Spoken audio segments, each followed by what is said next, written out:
विजयी असो भारतीय जनता पक्षाचा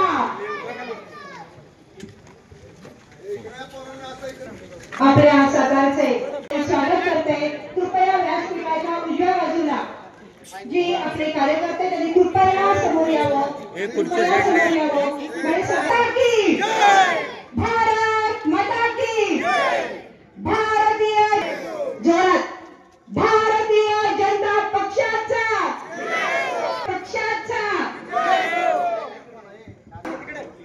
साळुंखे दिलीप अण्णा यांनी महाराष्ट्राचं स्वागत बुके देऊन करावं अशी महाराष्ट्राचं स्वागत करूया।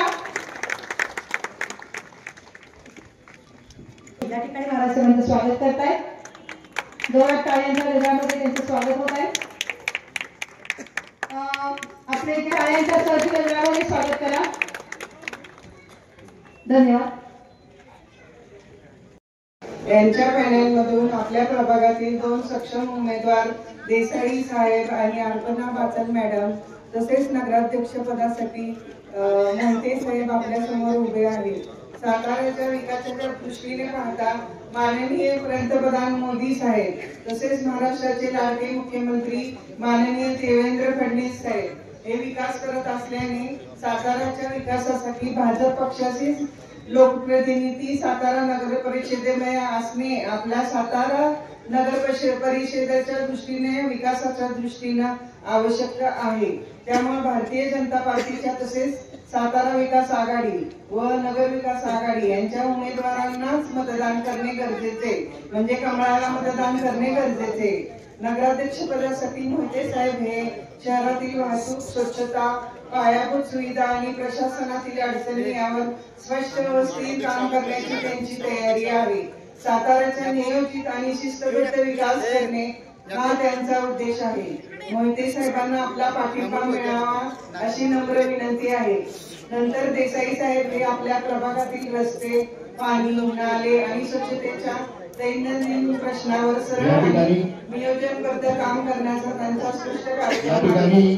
लोकांशी थेट नगराध्यक्ष पदाचे उमेदवार आपले सर्वांचे लाडके नेते अमोलदादा मोहिते यांचे या ठिकाणी आपल्या इथं आगमन झालेलं आहे। सर्वांच्या वतीने त्यांचं सहर्ष स्वागत।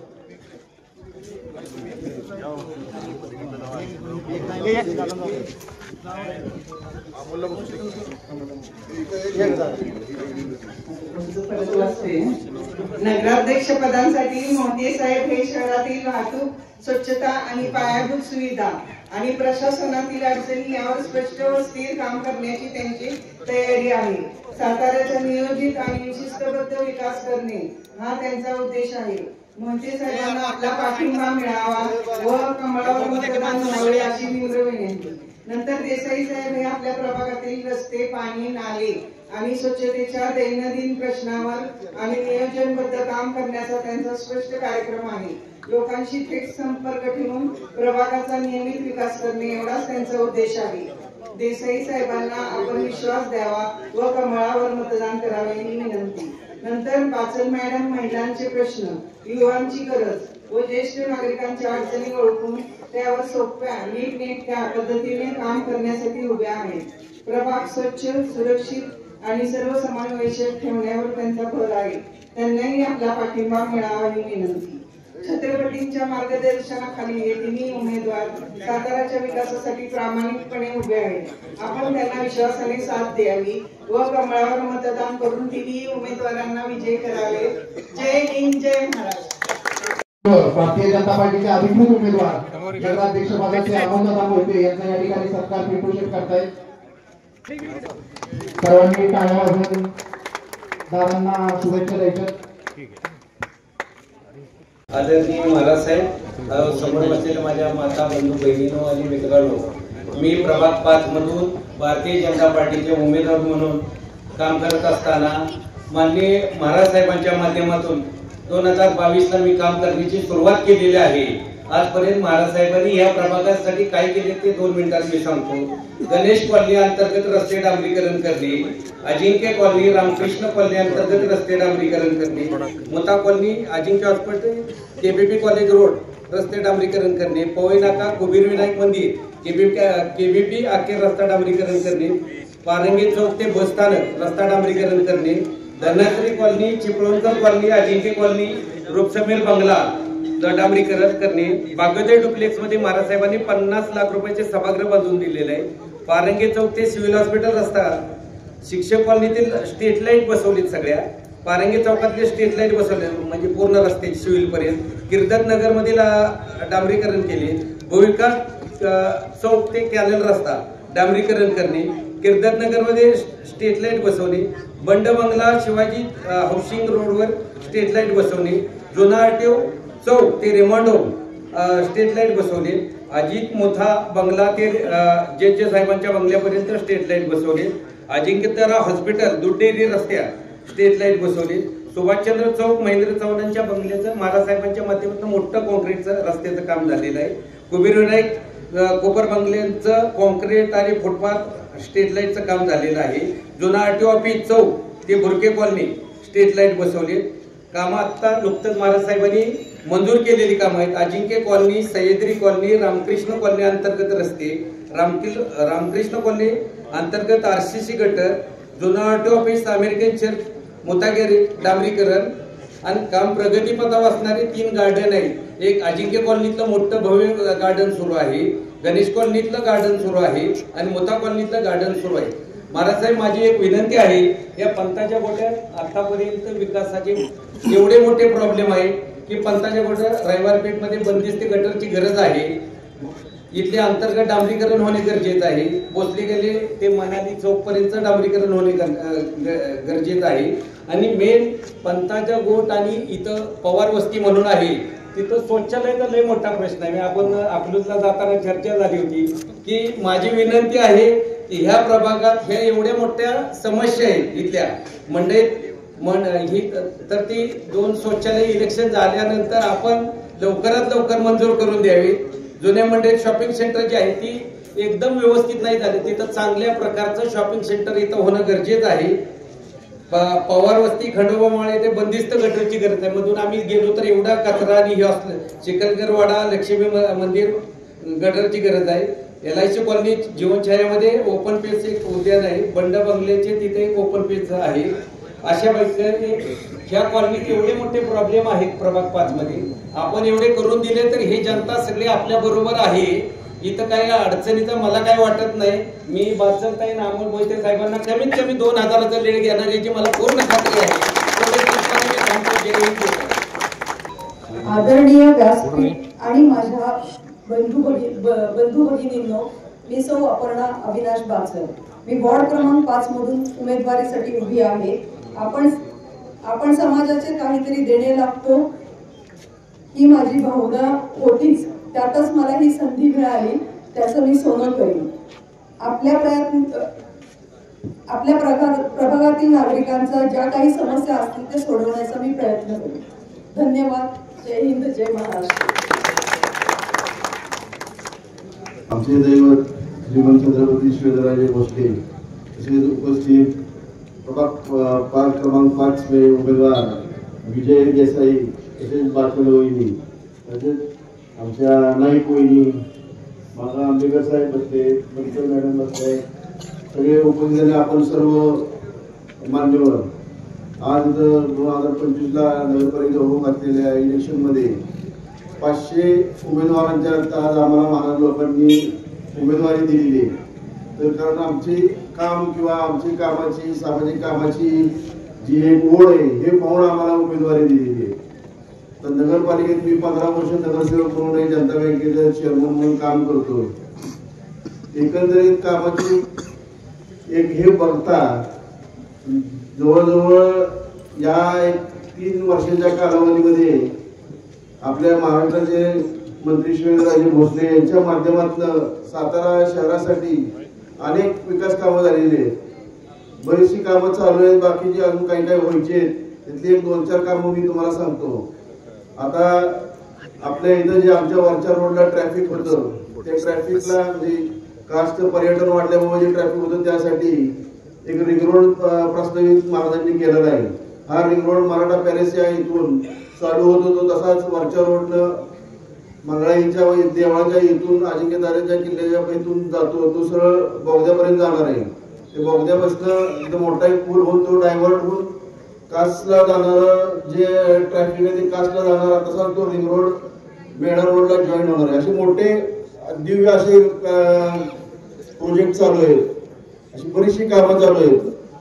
आम्ही सुद्धा नगरपालिकेच्या माध्यमातून आपल्याकडे पाणी भरपूर आहे, पण आता एक 2-3 किलोमीटरची कासची लाईन राहिलेली आहे, ते सुद्धा आता पाणी आपल्याला नगरपालिकेचं चालू होईल. तर त्याचा आम्ही 24/7 पाणी देण्याचा प्रयत्न करणार आहे.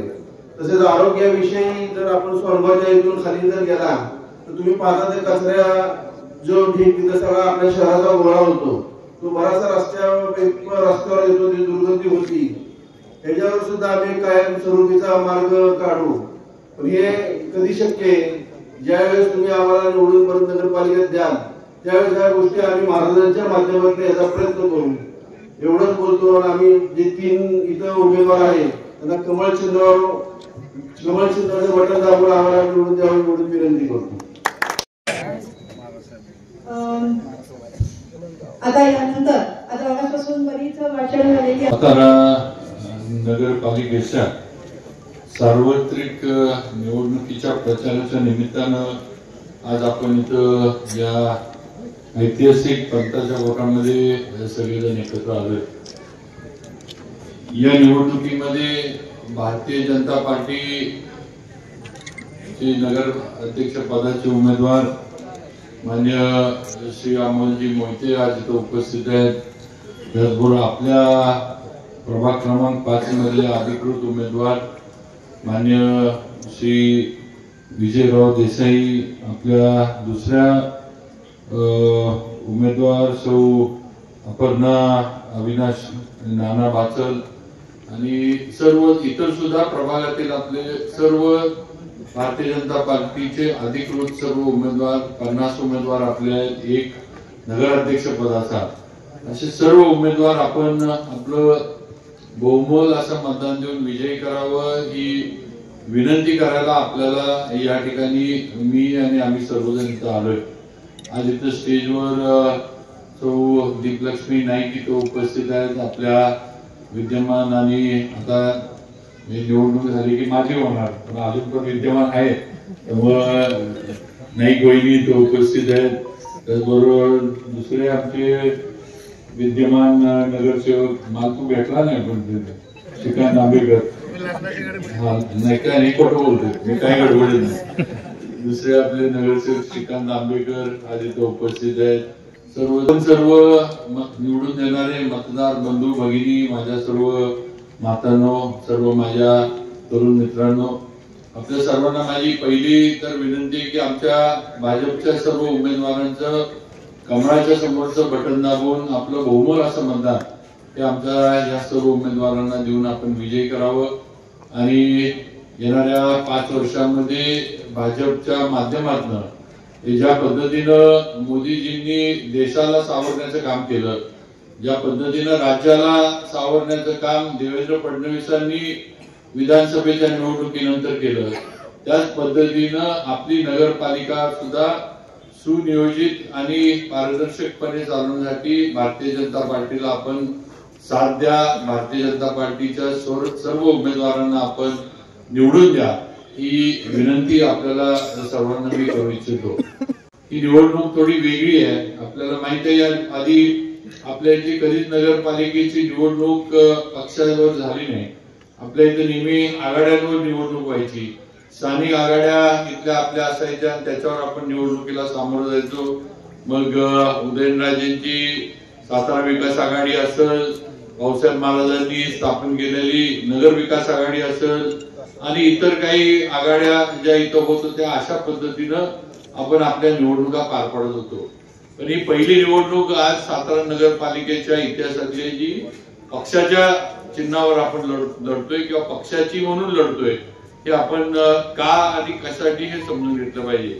आपल्याला माहित आहे की आपण आपली नगरपालिका, आपलं उत्पन्न जे आहे ते मर्यादित उत्पन्न आहे आपल्या नगरपालिकेला. आपली जरी नगरपालिका अवर्ग नगरपालिका असली तरी उत्पन्नाची साधनं आपल्याकडे जी आहेत ती मर्यादित आहेत. मग घरपट्टी असेल, पाणीपट्टी असेल किंवा जे काही जाहिरातीतनं कर गोळा होतो, जे काही जाहिराती वगैरे आपण जे साईन बोर्ड म्हणतो किंवा होल्डिंग म्हणतो किंवा जे काही वेगवेगळ्या ठिकाणी आपण त्याचं जे काही उत्पन्न आहे एवढं आपल्याला उत्पन्न जे मिळतं. बाकीची जी कामं मोठी करण्यासाठी शेवटी आपल्याला सरकारवर अवलंबून राहायला लागतं, ही वस्तुस्थिती आहे.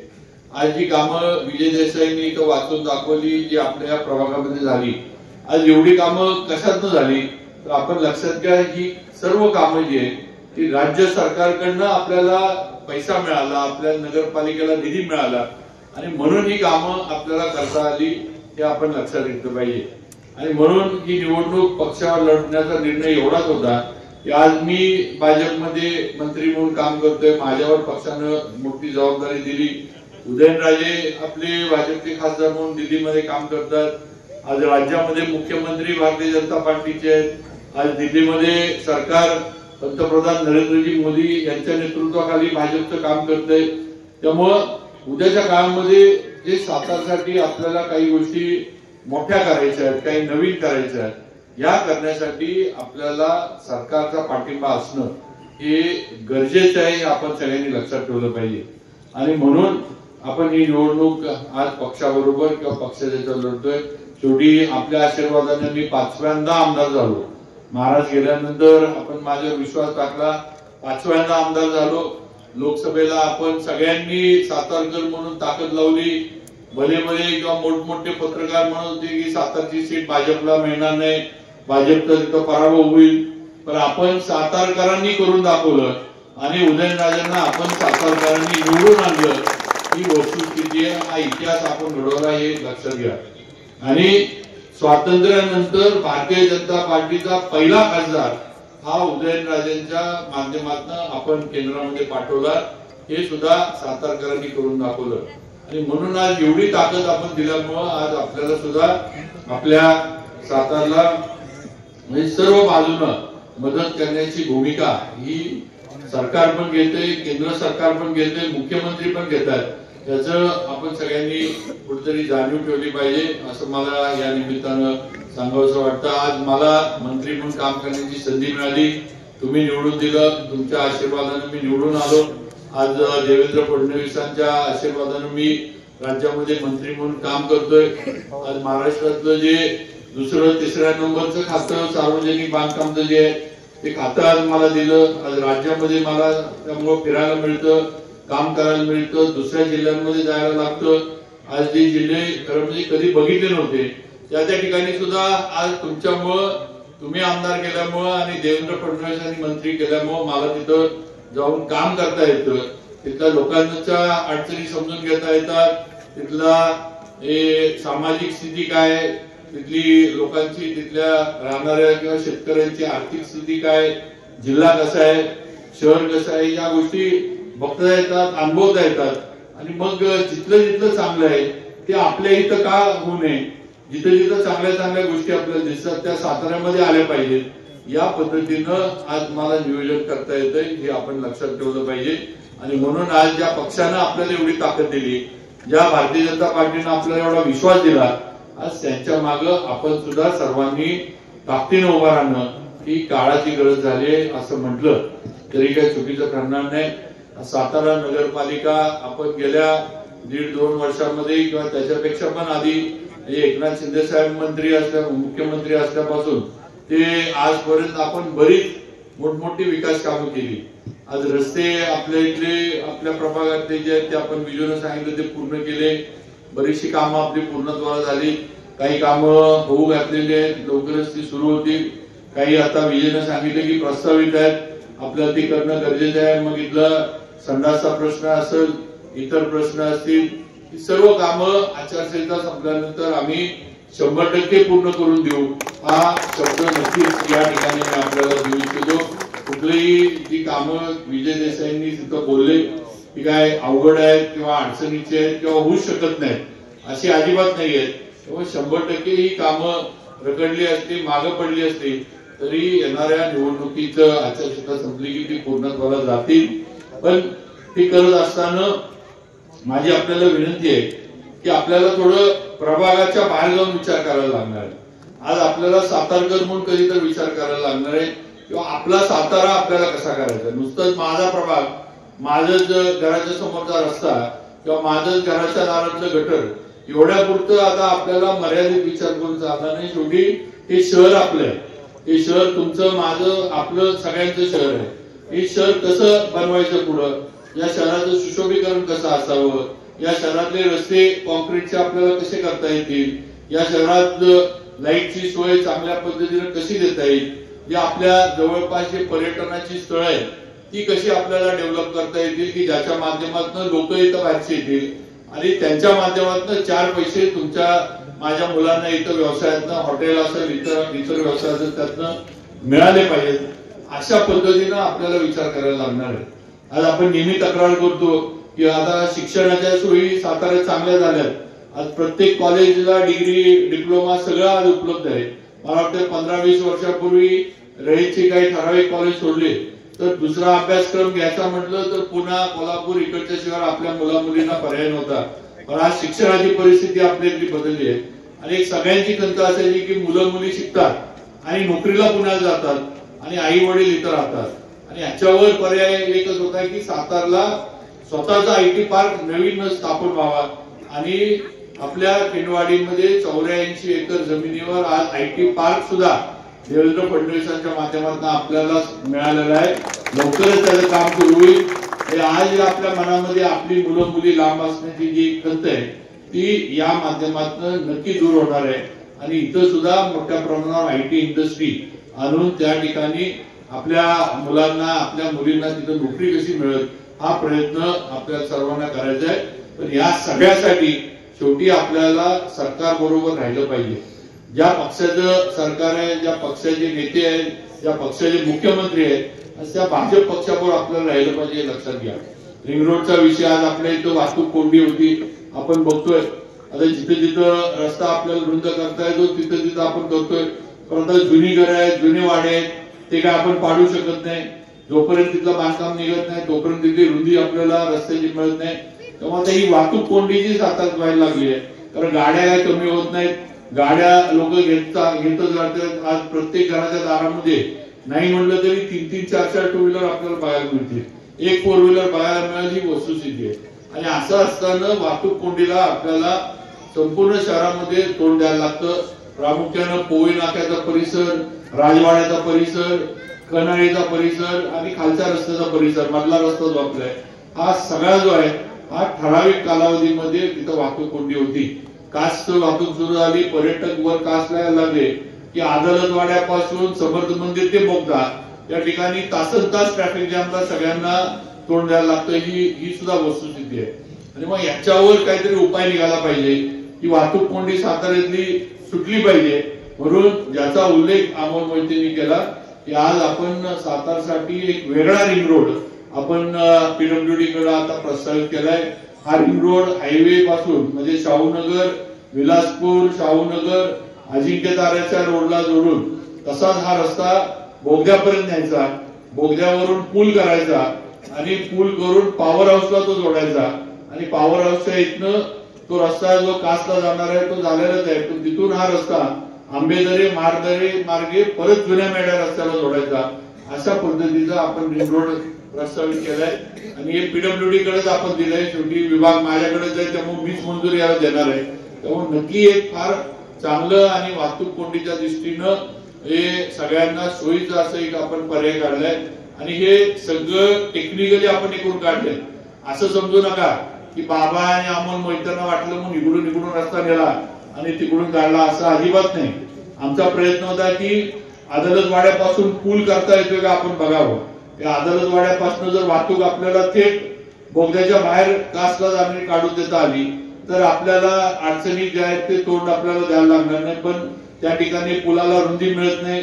त्या ठिकाणी जे सर्वेला आलेली कंपनी होती त्यांचं म्हणणं होतं साहेब इथं जर पूल करायचं म्हटलं ते एकतर 4 पदरी होऊ शकत नाही कारण तेवढी तिथं रस्त्याची रुंदी नाहीये.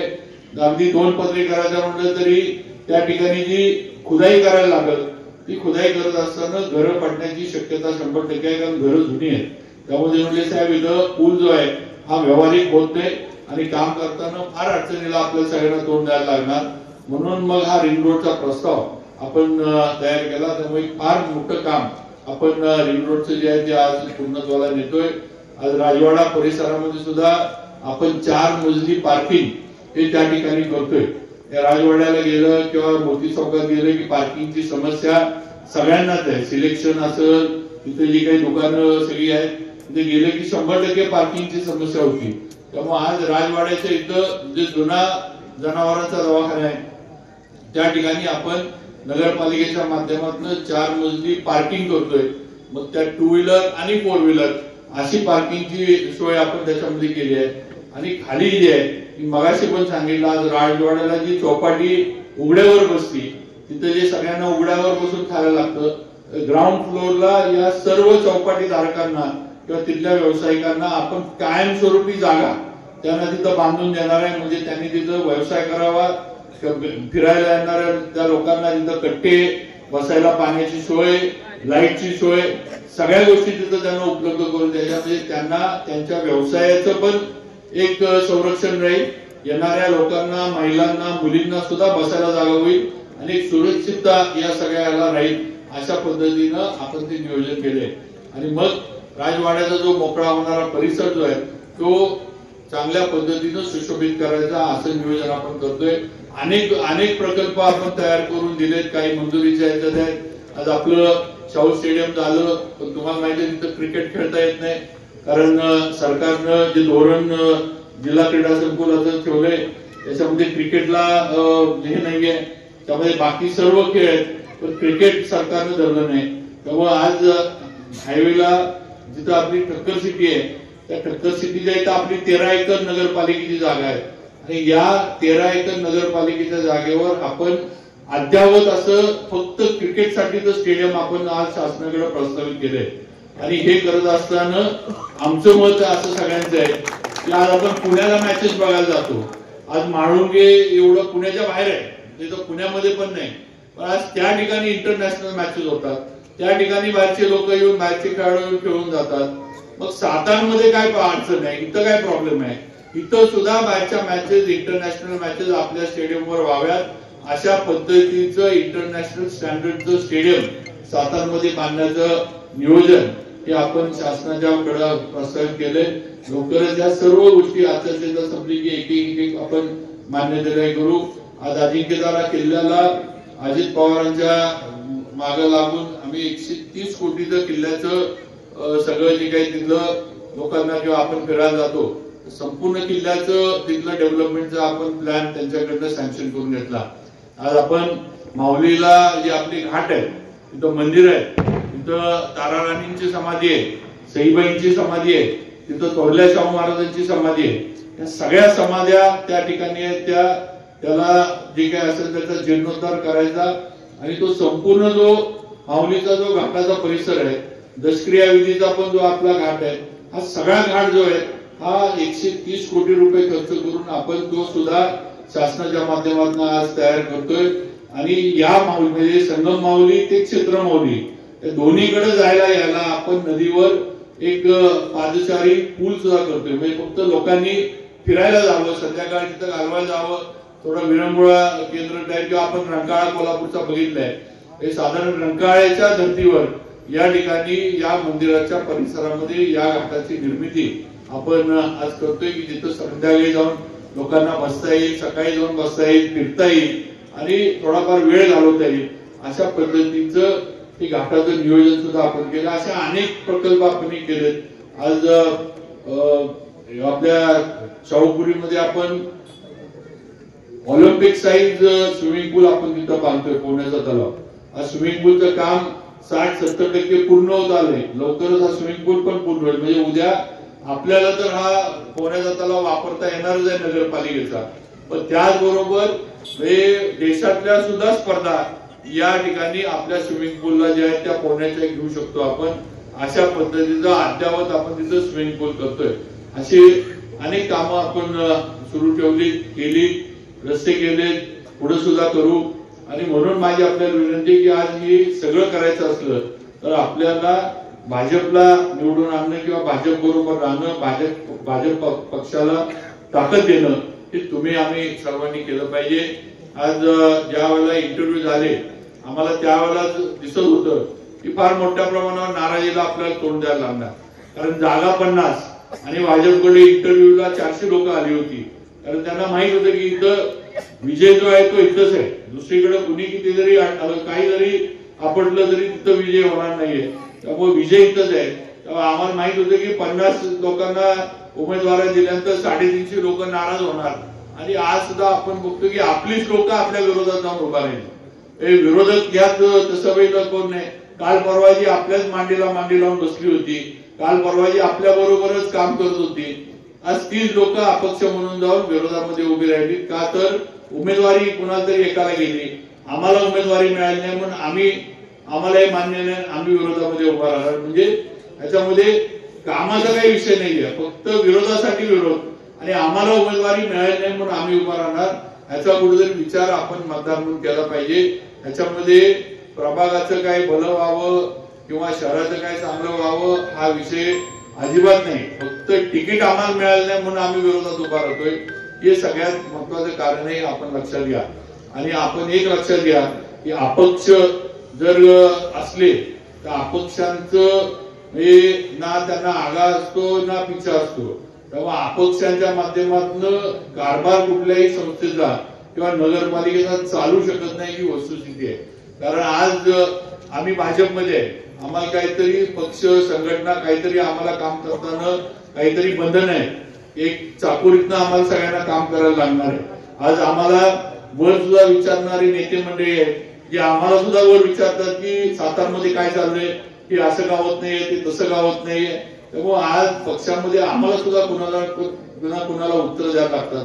पण अपक्ष हे कुणाच्याही म्हणजे कुणालाही बांधील नसतात आणि कुणालाही ते नसतात. आज इकडं उद्या तिकडं परवा तिकडं असं हे अपक्षाचं राजकारण असं हे आपण लक्षात ठेवलं पाहिजे.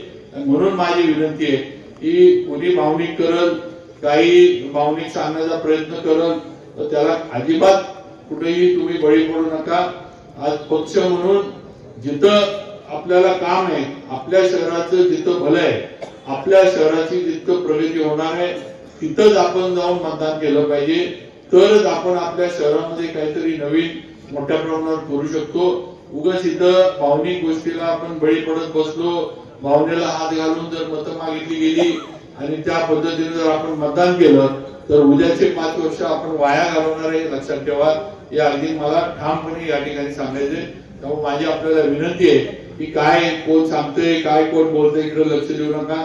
आज जसं मोदीजींनी केंद्र सरकार चालवलं, जसं देवेंद्र फडणवीस राज्य सरकार सक्षमपणे चालवल्यात, तसंच आपली नगरपालिका सुद्धा एक चांगल्या पद्धतीनं चांगला कारभार करणारी आणि शहराचं सर्वांगीण नियोजन करणारी, सर्वांगीण विकास करणारी नगरपालिका आपण बनवूया.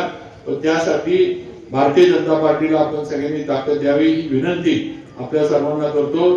आमचे सर्व उमेदवार जे अधिकृत आहेत असे सर्व उमेदवार आपण कमळाच्या समोरचं बटन दाबून आम्हाला सर्वांना उमेदवारांना निवडून द्यावं ही विनंती या ठिकाणी आपल्या सर्वांना करतो आणि माझे 2 शब्द थांबवतो. जय हिंद, जय महाराष्ट्र.